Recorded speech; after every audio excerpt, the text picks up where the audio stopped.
Welcome to the Put On Waivers Media Group, home of the Put On Raiders podcast and the Student Body Right podcast. This is your place for the best breakdowns and the best insight for those who fight on and bleed silver and black. Now, here are your hosts, Dwayne Douglas and Ryan Holmes.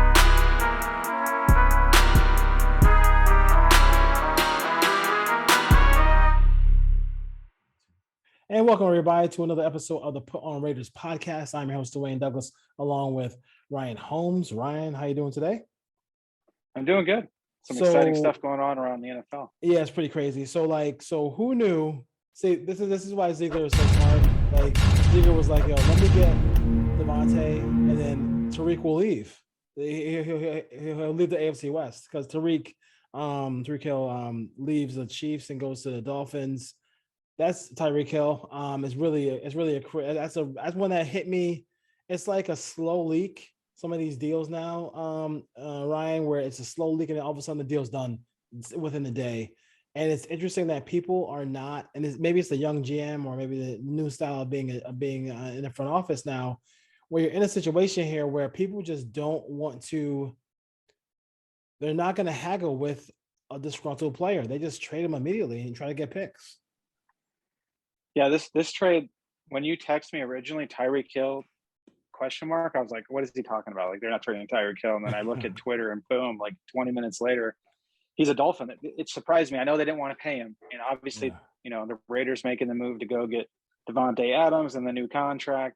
And Tyreek Hill pushed the contract north of that. So to me, I think the Chiefs should have found a way to keep him, honestly. Yeah. The Raider fan in me says, great, get him out of the division.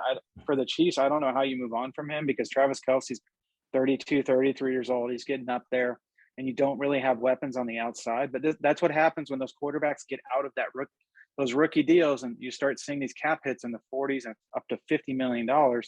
You got to start making decisions. And they've already paid Frank Clark, who they had to restructure. They paid Chris Jones. And then you start looking at the draft picks. Like they took Clyde Edwards-Helaire. That didn't work out. Like they've missed on some picks early in the draft that they took as luxury picks. And now those are all starting to come back and bite them a little bit. So they have to pay Orlando Brown, who they gave up draft picks for, the offensive line. So they made the decision to go cheaper at wide receiver. It makes sense because now when you look around the league, there's 5, 6, 7 wide receivers every draft now that are going to be first rounders. Yeah. In college, they're everywhere. Yep. But can they get that guy up to speed playing with Patrick Mahomes at the level they need him to be a Super Bowl contender with a rookie? It's going to be difficult. We'll see. And then obviously they lost to Marcus Robinson, who came over to the Raiders as well. So they've lost some weapons. I believe Brian Pringle left as well. So their wide receiver core got depleted a little bit there. But yeah, who knew when Ziegler made that trade that it also would get Tyreek Hill out of the division. So that's just a cherry on top of the sundae right there. Yeah, so Kansas City has they have Miami's pick in the first round. Yeah, I want to say they got. I'm looking at right now. Towards the end of the round, though. So they have a 29th and 30th pick. So so that's but they could use that to trade up to get one guy. Like if they really like Wilson, they really like Olave, somebody like that. They could trade up and get that guy if they really wanted to as far as that goes. So we'll see what happens there. I don't put it past. I think he's had so many great wide receivers over the years. It wouldn't surprise me at all if they were able to replenish this wide receiving core. But you might want to play the Chiefs early in the season because once they get, if he has multiple weapons who can get down the field, that could be an issue. That could be an issue as well. But right now, as constructed, it's a lot to put on number 15. I also heard that I think the safety they got from the Texans was an underrated move. He's a very good player. They also are in the market for Bradbury as well. So they might want to trade for Bradbury, Bradbury does not want to play with the Giants. After looking at what the Giants did in this offseason, I can't see how anybody want to play with the Giants either. So I understand that 100%. Owners meetings, basically what comes out of that is the new overtime rules. My little spiel on it is I didn't feel. I don't feel. I like the present day. I mean, I'm not resistant, but I'm not resistant to change. We can change stuff all day, all night, and we can just adapt to it. I personally don't like the move. In my mind, I feel like it is what it is. They want to do it just in the postseason. That's fine. I kind of feel like because of the way two defensive coaches who are respected, who are good coaches, Leslie Frazier and Sean McDermott they're both really good coaches. They just had a really bad moment in the playoffs, kind of incompetent moments, really bad moments there. So now the rule had to get changed because we couldn't have because the NFL fans and the people clamoring like the wrong team won that game. Yeah, I don't like this rule. I'll just be blunt about it. I don't like having a rule that's only in the playoffs because these teams need to go through the regular season with the rule and be able to strategize and see what happens from it. And now they're going to change. They're not going to do that. So everything's going to change in the postseason. There's still three phases to football. There's still offense, defense, and special teams. Make a play on special teams. Make a play on defense. Yep.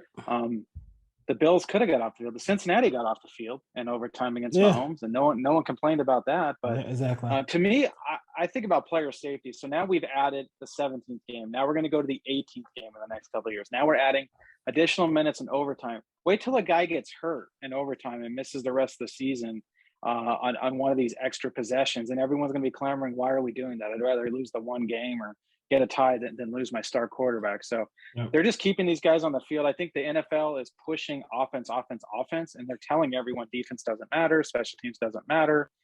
We've taken the kicking game completely out of it. I do like you can go for two and kind of end it if you score. It's going to be interesting to see a team score, go for two, not get it, and the other team go down the field and win the game. Yeah. It's going to bring some extra excitement. But these guys are exhausted by the time you get to overtime. Yeah. And then, you have teams that, especially the West Coast teams that are traveling and have longer flights, like Pittsburgh never goes more than 2 hours from their field. The Raiders, the Seahawks, the Rams, the Chargers, they're flying to the East Coast and playing 5, 10 a.m. kickoffs every year. So the travel's already aware on some of these teams. I don't like it. Just let them play football. Leave it how it was. I do like that. I did like the change from the previous where you couldn't lose on a field goal. Like if you get the field goal, you get a chance. I don't know why we both need chances to score touchdowns. Like if you hold them to a field goal, if you want the ball back. So I don't like it. I think there's going to be some injuries that come out of this, and this is going to backfire. Yeah, I mean, like, to me, it's just, like I said, I am all for change. I'm all for whatever, but this is, I don't want to, but change for change's sake is not good change. Like I don't see the vision. I'm talking about. I feel like I'm at work. Vision and purpose, like the vision and the vision and purpose of what's going on. Like I don't see. And then I guess for the owners, well, from what you heard from Pelissero and people like that, they were saying that it was a non-starter. It was an absolute non-starter to have this in the regular season. Like they didn't want this rule in the regular season. So, which is like, it is. I mean, it is what it is as far as that goes. I mean, it really doesn't make any sense as far as that goes. So, I mean, wouldn't you want to get the ball a second? Yeah, if you win the toss, are you going to defer in overtime? Why? And then what happens if the other team scores and gets two, and then you never touch the ball? So these scenarios will never be played out in the regular season. These teams are going to have to make decisions in the playoffs with championships on line. I don't like that. It's quite like I always see a stoppage of play when you go for two. A two is a separate play, so you can't like hurry up offense after you score a touchdown and get to the line, and it's a separate play, right? Where everybody has to be set. Okay. And then the official has to spot the ball and all that. Okay.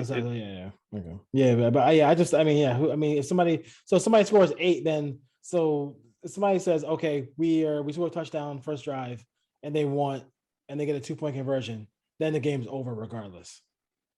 I believe so, yeah. Now, do the flip side.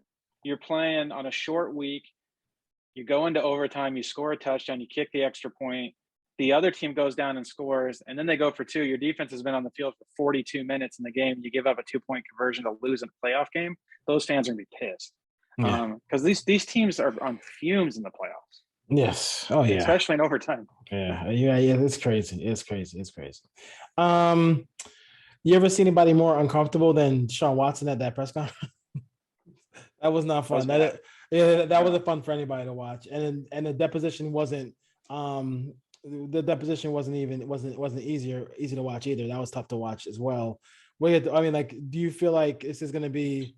I mean, it doesn't matter that he wasn't, whether he's innocent or not. I mean, you know, if a district attorney wants to indict, you know, a floppy disk, he can indict a floppy disk if he wanted to. Like, you know, if he can't get a conviction, he's not going to indict the person. So that's how that works. So I'm not, you know, whatever you say about that. A suspension is probably coming. No, I don't think he's going to be a week one Browns Steelers. He's not playing. How long of a wait do you think that they will have for him to take the field? Well, clearly the Browns don't think he's playing either. The way they structure that contract, where his base salary year one is $1 million, because the NFL can only take his base salary away. So they structured that contract knowing he's not playing week one, and they went out and immediately got Jacoby Brissett, so they have someone who can play. My guess is we're looking at 6 games here. If you kind of just look at the precedent, you know, in the past, you know, Zeke Elliott missed some games, Ben Roethlisberger missed some games, and those are on like one person saying something happened, not 22. It was uncomfortable during the press conference. I don't think, you know, having a year to think about this, I don't think Deshaun Watson handled himself very well. Just kind of with the way he answered some of those questions. I don't think the Browns came off very well, saying, oh, we did our due diligence, and find out they didn't really talk to anybody. They talked to 3 attorneys who were representing Deshaun Watson, and then saying, well, we can't talk to the 22 women or their attorneys because it's still in court.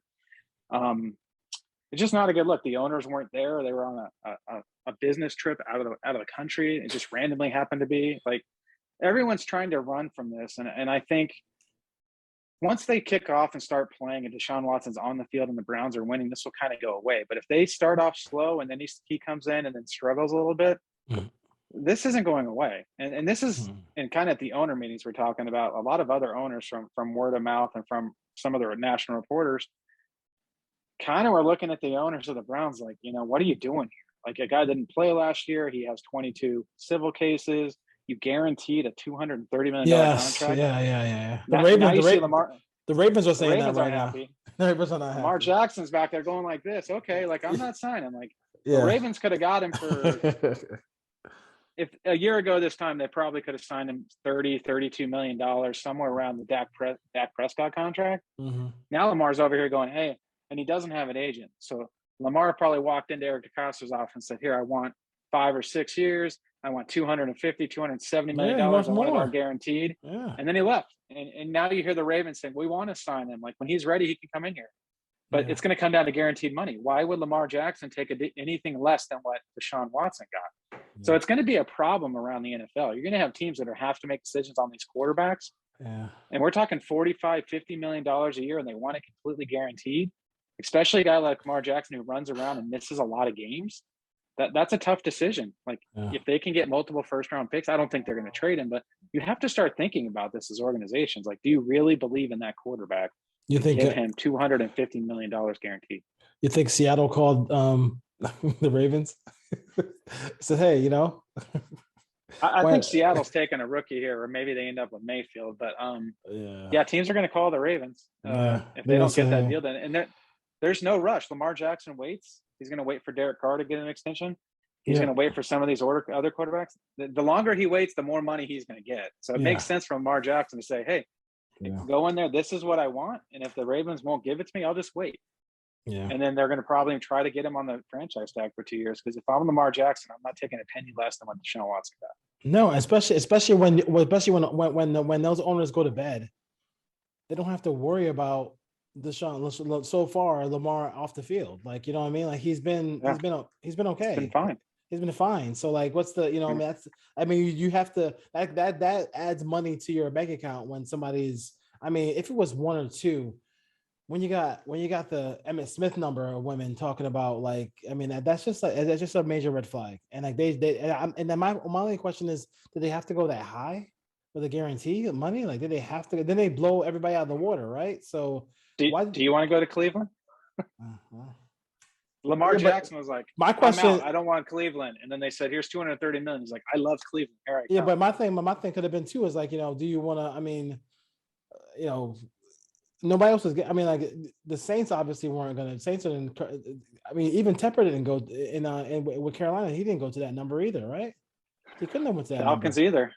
Home Yeah, Depot, so Arthur Blank wouldn't go there. That's what the Cleveland had to do that to get him. That's the only way they could get him because they clearly weren't his number one destination, nor should they be. Yeah, And that's crazy. the price tag is only going up as these quarterbacks get new deals. But that changed the market for everyone. Yeah. The market went from 35 million. What do you think Russell Wilson's going to go ask John Elway for next year? He's going to ask for $50 million. You just gave up two or three first round picks for him, or whatever. You can't say no. They're going to give him whatever he wants. You Yeah, can't John say no. Elway's going to write a blank check, and Yeah. the price is only. And Lamar Jackson knows that he's going to wait. Yeah, that's crazy. Smart dude for a guy who doesn't have an agent. He's just a pretty smart dude. He knows what's going on. Before I'm trying to get through all these lists of stuff before I get to my favorite subject, which is the Niners. Can't wait. So the Rams. I mean, people were talking about the Rams and how all the Rams did this, Rams did that.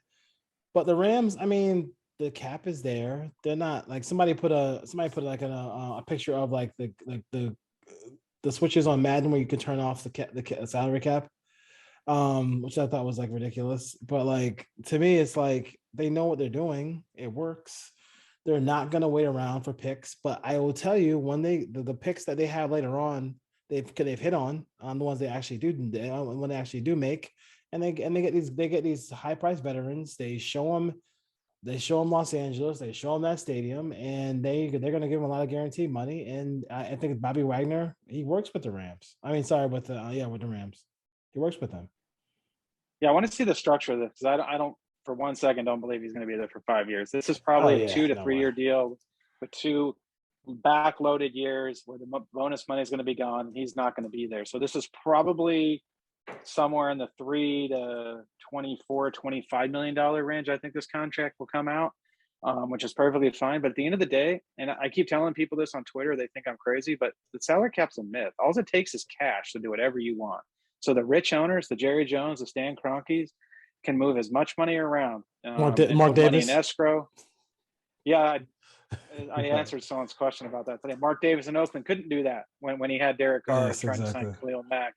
He could do that now in Vegas, but you need owners with deep pockets, and then the salary cap doesn't exist, and you can do whatever you want.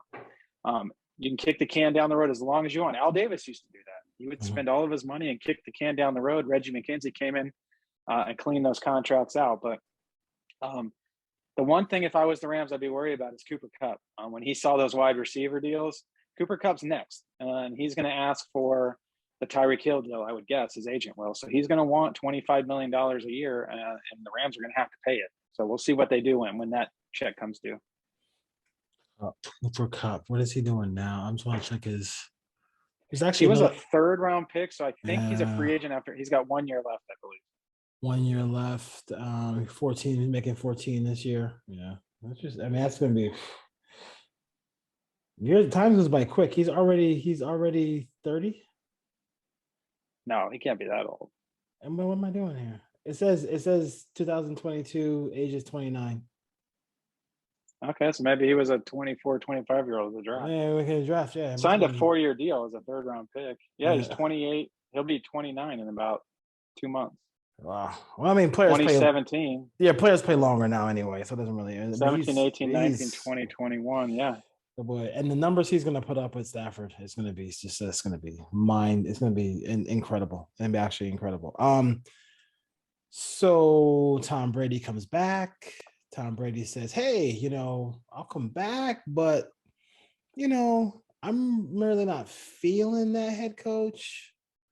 I mean, I don't want you to fire him, but if you can convince him to maybe retire, I'll come back and play with you." And Bruce Arians' era is over. Gets a ring out of it, so good for him. And he's really good offensive coach. So I don't want to poo-poo it like he's like it was, but I mean, obviously there is something there where people made those comments that Tom Brady didn't quit. Tom Brady didn't quit the football. He quit the Bucs because of Arians, and now Todd Bowles is a head coach. Second time around, I'm sure he'll enjoy this time a little bit better than the first time. But what are your thoughts about what happened in Tampa? Yeah, it caught me by surprise. I don't want to put it out there that Tom Brady forced this. But I also don't know what really happened. Would it surprise me if there was some health issues with Bruce Arians that kind of forced this at this time? It's weird. The timing's all weird. Mm-hmm. Why did this happen at the end of March after they've re-signed some guys? So there could be something going on. They're just not telling us, which is fine if it's personal, if it's health related. If it's not, and Tom Brady did push him out, this whole thing it's going to get really interesting here pretty quickly because the rest of the staff's there. Like, I don't think Tom Brady said, I don't want Bruce Arians. Go ahead and promote Todd Bowles. You would think that he would want Byron Leftwich if that was the case. Yeah, that's so interesting. Who knows what went on there? But Todd Bowles is going to get a chance here with a really good quarterback to try to make one run at it. They gave him a 5-year deal, so I don't know. Brady's maybe has 1 year left. I don't know what they're planning on doing next year, but they're another team where the owners spend a ton of money and they get creative with the cap. They've brought everyone back. The Commandant Sue wants to come back. He was tweeting, hey, Todd Bowles, you're one man short or something like that. So we'll see what happens. But Tampa, that division, I mean, look at that division. They're going to win that division running away. So they got a chance. It's going to be them, the Rams, and probably the Packers and Cowboys, somewhere in that order. Those will be the top 4. Must be nice to play in a division like that. Must be nice. 3 of those 4 divisions in the NFC are a joke. I mean, my God. My Lord, it's crazy. Niners here. So Jimmy G won't go. He's gonna be there forever now. He'll probably be 10-year contract after this. But I think that listen, I think when I say I'm not a fan of Shanahan, I'm not saying that like I'm not like he can coach. He's a good play caller. Like he's, he has to. A lot of these coaches, when they get in these playoff moments, they misuse timeouts, time management, all this stuff. But that happens to the best of them. Andy Reid used to be the king of that, right? So, and Andy Reid got over that as well. I just feel like this whole thing wasn't like, I don't think this thing was like really kind of thought out. What you gonna do with Jimmy G? I feel like you have to take advantage. Niners have holes in the offensive line now because some players have gotten away. Alex Mack did not have a really good year at center. So like you have to be able to enjoy the fruits of the labor that you have when you have the rookie contract. So, I mean, Jimmy G's making like 27. So, I mean, it's not crazy money, I guess, but like they could use it. I mean, they could use it, and then not to be able to get rid of that, get rid of him, quickly, or and I obviously don't want to cut him. But and like you have to kind of cut the cord at some point though. Like you can't just kind of play this. Oh, we're just gonna keep Jimmy around just in case Trey Lance doesn't get it done. You have to go all in with Trey Lance. I mean, you traded the capital for the next couple of years to see what you can do with him, build up that rest of that roster, because before you know it, you got to pay Debo, you got to pay Bosa, you got to pay all these guys, and then all of a sudden it's like we still don't know if Trey Lance can play, and then that's number one thing I need to know is like, do we have a guy who can really play in my system and flourish? Yeah, clearly Trey Lance has to play this year. No ifs, ands, or buts about it. Yeah. He has to. And looking at the Jimmy Garoppolo contract, I think the injury is what threw it off here. He had labrum surgery in his throwing shoulder. As an overhand thrower, if you're another team, why would you part with any sort of draft picks to take on a guy who just had surgery in his throwing shoulder? And then looking at the contract, if Jimmy G gets traded, he's going to want another contract. He's not just going to go play out the last year at 20. His base salary is 24.2 with a cap hit of 27. Yeah. He's not just going to be like, okay, I'll go play in Cleveland. I'll go play in Indianapolis. I'll play on a 1-year deal. He's not going to do that. So he's probably wants a new deal. The quarterback market got reset. He's injured, and the draft compensation wasn't there.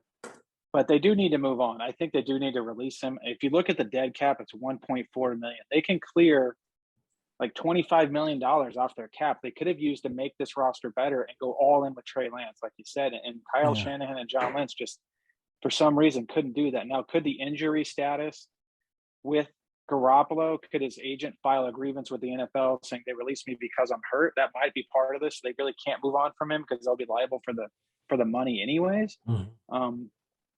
Because if I was the agent of Jimmy Garoppolo and I just had surgery and I got hurt on your time and you release me, I want my $24 million base salary. Exactly. I'm going after it. So maybe they wait till June. Maybe he's healthy later in the spring. Maybe there's an injury for a team and they can move him at that point. But they lost a window to make their team better with the available cap space they could have gotten. But when you factor in all the things with the injuries and the quarterbacks moving around, there really wasn't a landing spot at the end of the musical chairs here. Yeah. They're not going to trade him to Seattle. Like, they're not going to trade him within the division. So maybe they just do bite the, but maybe some guys become available in June. He's healthy. They release him and they go out and sign 2 or 3 pieces to add to this roster. And he ends up as a backup for a year somewhere. But there was a lot of factors that went into this, and the timing of everything just kind of threw a monkey wrench in whatever plans they had. Yeah, makes a lot of sense there. Couple things real quick before we head out. Matt Ryan to the Colts. Yeah, you go sniffing around Deshaun Watson, and all of a sudden you end up trading, the best quarterback in your franchise's history. That's kind of for a team that really had no direction. Like, I gotta say one thing too is, like, talk about somebody who just everywhere he goes, he leaves the house burning. Like, Carson Wentz, my goodness, like, what, this has to be his last team, the Washington football team, because, like, this has to be the last one, because everywhere he goes, it's just like that old Talking Head song, "Burn Down the House." Like, it's really everywhere he goes, people have nothing but absolutely negative, crazy things to say about him. And now he's in Washington. But obviously Matt Ryan's definitely an upgrade. He's older, but he can still make plays. They didn't even have, like, first round picks, and they were able to still get him. Thoughts about Matt Ryan, who seems like, he and Pittman. I mean, if I'm Michael Pittman, I'm loving this. The only thing that I would say with that trade is, watching Atlanta last year, I don't see much arm strength left with Matt Ryan. He's not driving the ball down the field. The best thing that happened for him in this trade is number 28 standing behind him, that he can turn around and hand the ball to Jonathan Taylor, and they're going to play good enough defense where he's not going to have to go out and score, 28, 30 points to win games. Can he protect the football and make enough plays to get them to the playoffs? He probably can in that division. Are they going to win in the playoffs? Anything of substance with him? Probably not. But he was the best thing that was out there for them. They couldn't bring Carson Wentz back. And the fact that they gave up a first-round pick for 1 year of Carson Wentz, and we knew at the time, like, I didn't really agree with that trade. And, I thought Frank Reich coached him in Philly. He knows the answer here. I don't know what the Commanders are doing. Like, why you would give up assets for him, seeing how he's played the last 2 years. They're desperate too. But clearly he's only going to be there for a year, because I feel like they need to draft a rookie and move on from him too. So Carson Wentz has made a lot of money in a short amount of time. So, he's set for life and his family, but there's something going on with his personality and his leadership style that just doesn't work in the NFL locker room. I would say I would have gave the Commanders more credit if they called the Lions. Honest to God, like, I'd have been like, you know what, call the Lions, do that rather than do this, because I feel like the person, they're probably the same level, but, like, the person is obviously getting in the way. Like, the person of whoever he is, like, it's like I heard one guy, who follows the team, who covers the team, said, they would just, if Jay Cutler was around, they'd take Jay Cutler. Jay Cutler would be a breath of fresh air. That's how bad it got with Carson Wentz. So I don't know. Now, if I'm the Falcons, I'm calling the Browns and asking what they want for Baker Mayfield. I know they sent Marcus Mariota, but they just need to take shots now. If they're not going to take a quarterback in the first round, and you could get, I'm sure Cleveland's asking for a first and teams are laughing at him, but you could probably, come draft, they probably get him for a 4th or 5th round pick, because they're not going to keep him on the books in Cleveland at $18 million. Could the Falcons bring him in for a year, the Seahawks, and just see what you have? He's better than Drew Lock. Like, some of these teams that now let's spin this forward to 2023. There's some blue chip quarterbacks coming next year. You have CJ Stroud. You have Bryce Young at Alabama. Like, some of these teams might see those guys and say, you know what, I'm gonna not be good for 1 year, so I can try to get one of those guys versus, try to pay or get one of these quarterbacks that's just a 1 year stopgap. So that's the other thing with Washington. They need to win, but is Carson Wentz worth giving up a chance at one of those guys? I don't think he is. So You've been bad. You've been bad for so long. Why not just take like no? So this is how when you have no real foresight to the future. Like this was if you're gonna be bad in a year, this is the year to be bad. Like if you're gonna be, I'm not saying throw games. I'm just saying like just do Tyler Heineke one more time. Like you're really do what not. Houston did. Yeah, you're not. Yeah, you're not. Yeah, you're not gonna be. I mean, and Houston ended up with Davis Mills, who like who's not bad. Like who's actually a pretty good quarterback. Last thing would be the Raiders are one of the teams who have the least amount of picks in the draft. They have five. So the focus of what the Raiders should be focusing on in this draft, as far as their 5 picks that they have, obviously, if they want to trade up, maybe they could possibly do that. But we're just gonna go off what they actually have. Where should they be focusing? Because their first pick is into the 3rd round. I'm looking at, I don't love the O-line. I like a lot of areas of the team. I don't love the O-line. Obviously that could be something they could look at as well. But what are your thoughts about what they should be focusing on as far as that goes? Well, I just had a nightmare when you said 3 picks, 3rd round. I immediately thought Tony Bergstrom and Miles Burris popped in my head. So hopefully they don't draft those guys. Clearly, the offensive line needs to get better, and Brandon Parker and Jermaine Illuminor came back on 1-year deals. So they're not long-term guys signed to this roster. Denzel Good's got 1 year left. So it's going to be best player available. I think that you're going to see Dave Ziegler do a lot of work post-draft. This is a team that you might get 2 or 3 undrafted free agents make this roster if their scheme fits. But the clear right now, it's the right side of that offensive line needs upgraded. Depth along the offensive line. If they can get a 3rd tight end, like there's some tight ends here I like, 4th, 5th round, and then they need big guys on the defensive line. And they could possibly use, some more linebacker depth and maybe get some special team guys, some developmental guys that they can put on the practice squad. They've done a really good job signing some veterans to fill some holes that they've lost. But, a lot of these guys are on 1 or 2 year deals where this is like the early Gruden days where he came in and signed a bunch of guys to 1 year deals and you're just turning over the roster every year. So they need to start hitting on some of these developmental guys that they take later in the draft and or undrafted free agents. So can Dave Ziegler find another J.C. Jackson? That'd be great. I think could for this team. But I do think I would put the over under at 1.5 undrafted free agents making this roster just due to the lack of draft picks, and I would take the over. I think you might get 2 or 3.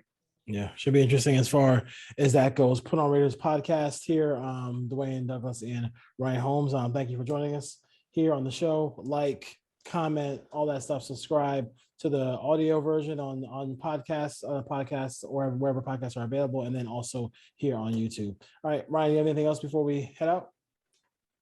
No, that's it. It's a quiet time right now. Raider Nation's still kind of celebrating in the Devontae Adams trade, and the draft's right around the corner. It's in Las Vegas, and I don't feel a lot of hype for it. I'll probably still watch it, but it's different not knowing you have those picks. But come September, when Devontae Adams is split out wide, I think we'll all be okay with it. I mean, if they really wanted to do that, they could do something cool where, like, when the 22nd pick comes out, have Devontae come out and just say, hey, I'm the pick. Because basically he's part of that pick. That'd be kind of cool. All right, take care, brother. I know you got travels going. Take care. All right, thank you. Yeah.